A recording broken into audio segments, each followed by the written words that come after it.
gusto ko yung pinakamalakas. Larga Batangas 2nd District! Maraming salamat po sapagkat kumpleto ang ikalawang distrito ngayong tanghaling ito. I wish to remind you of one of my important and favorite sayings. Ang palagi ko pong sinasabi, if Muhammad cannot go to the mountain will go to Muhammad. Ngayong tanghaling ito, we are all witnesses. Hindi ko man po kayo lahat madala sa Kongreso. Kayo ang saksi. Kongreso na ang dumating dito sa ating distrito. And I wish to express my enormous thanks and gratitude sa ating pong mga kasama sa Quad, because all of you know the history of Beatrix. With all due respect, kandidatong Congresswoman 2022, walang nakasamang kapitan at mayor noon, ipinaglaban at iniluklok ng taong bayan. Palakpakan po natin ang ating mga kababayan. Beginner, neophyte, pero tinanggap, pinakilig at sinamahan ng ating highly respected members of the 19th Congress who truly inspire me in my engagements in different committees and ultimately sa inaabangan ninyong lahat, ang Quadcom. Kayo ba sumusubaybay sa Quadcom? Taas ang kamay na sumusubaybay sa Quadcom. Malakas na palakpakan, sigawan para sa Quadcom. At syempre po, itong pong husay at galing ng Quadcom na ito ay binubuo ng aking mga boss doon sa Kongreso. As I have shared before Quadcom, si Beatrix po, member ng Dangerous Drugs. Chairman ko, si Chairman Ace Barbers. Si Beatrix po, Vice Chairman ng Public Accounts. Chairman ko, ang ating pong napakagindi, Congressman Caraps Paduano. And then I was deputized by our Senior Deputy Speaker, Don Gonzales, to join Public Order kung saan naging chairman ko po, Chairman Dan Fernandez. And then I was about to be deputized in the Human Rights Committee, kaya lang we agreed about the commonality of issues, circumstances, and persons which lead us to creating what we call now Quadcom. Sa kanila pong lahat, wala akong itulang kabigil. Sila po lahat ay mga ginagalang, batiga, veterano, at magagaling na congressman. And truly, kung ano pong nakikita nyo sa akin, that is a product of inspiration of all my colleagues in the Quadcom. Kaya palakpakan po natin ang Quadcom. Of course, the rest of the bongs, Kong Johnny Pimentel, Kong Romy Ako, Kong Keith Flores, and Kong Rog Gutierrez. Sila po'y matagal ko na nakakasama. But of course, our ties deepened the moment we started our engagement as members of the Quad Committee. But you have to realize, whatever you are witnessing right now, ay hindi po mangyayari without the leadership of the best ever Speaker of the Congress of the Philippines.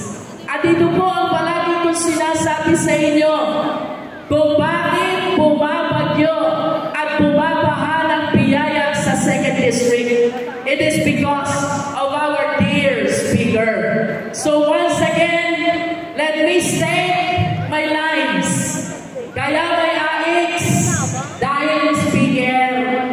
Kaya may AKA dahil Speaker.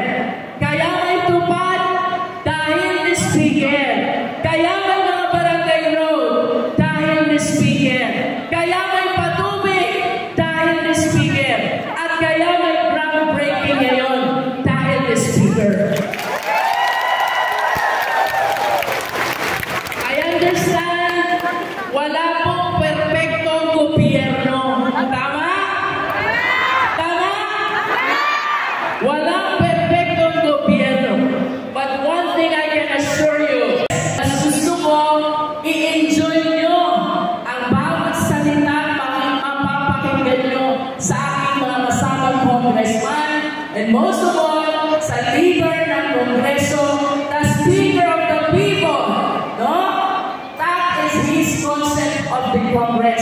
It is not the House of Representatives. Instead, it is the House of the People. And our partners from the Department of Public Works and Highways.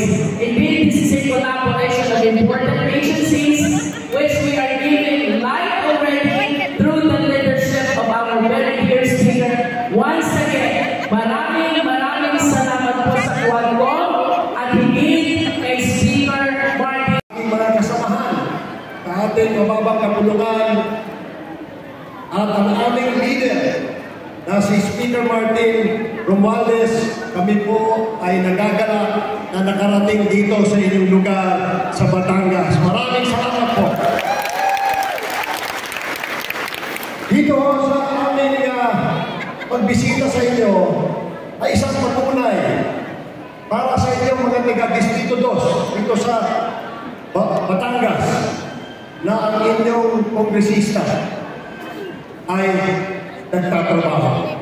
Palakpakan po natin si Congressman Luis. Nagkaroon kami ng pagkakataon makilala ang ating mga local chief executives na dito. Alam niyo po, isang pagkakataon ito para sa amin para pasalamatan ang constituents ng 2nd District of Batangas sa inyong patuloy na pag-suporta sa Quadcom. Ang Quadcom po, ang layunin ng Quadcom walang iba, kundi ilabas ang katotohanan. Yan naman po ang aming layunin.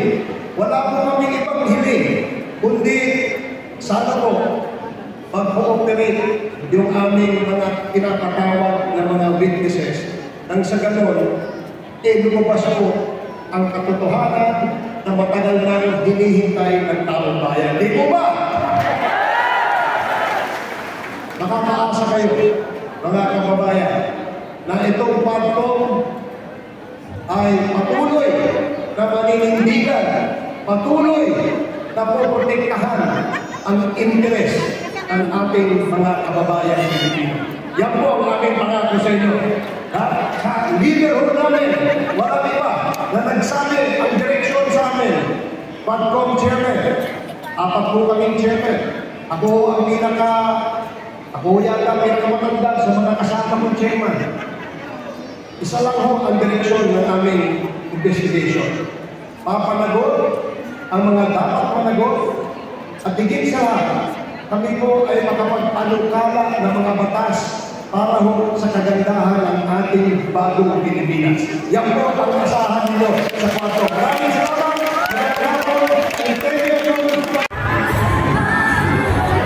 Once again, pinasasalamatan po natin ang PNP Bawan para po sa ating Bills and Order, ang ating pong MDRRMO, ang ating Fire Marshals,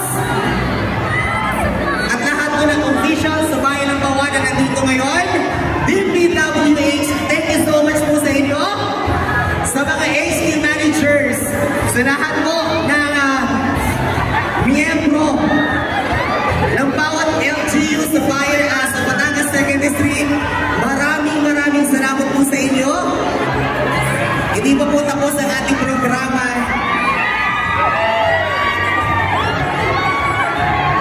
Once again, please keep way po. Paluwagan po natin ang pagkaan po ng ating mga bisita.